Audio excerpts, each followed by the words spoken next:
ભરૂચના હાંસોટ પંથકમાં power grid કોર્પોરેશનની કામગીરી સામે ખેડૂતોએ મોરચો માંડ્યો।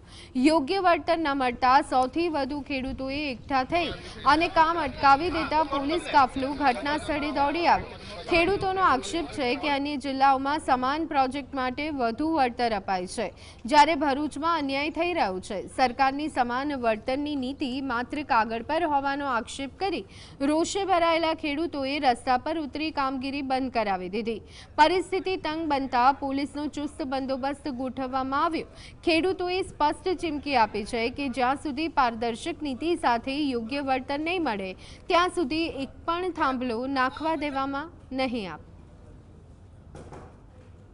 એગ્રીકલ્ચરની જમીનની અંદર આ લોકો આવક આધારિત એક ટાવર ઊભો કરે છે, તો અમારી માંગ છે કે ગુજરાતની અંદર આ લોકો સમાન સિવિલ કોડ જેવો એક કોડ દાખલ કરતા હોય છે તો પછી આખા ગુજરાતની અંદર સમાન વળતર મળવું જોઈએ। નવસારીની અંદર જો આ જ ટેન્શન આ લાઇનનો વાણિજ્ય જંતીથી વળતર ચૂકવવામાં આવતું હોય તો આ ભરૂચ જિલ્લાની અંદર કેમ નહીં? અરે ભરૂચ જિલ્લા શું, ઓલ ગુજરાતની અંદર વાણિજ્ય જંતી પ્રમાણે બધા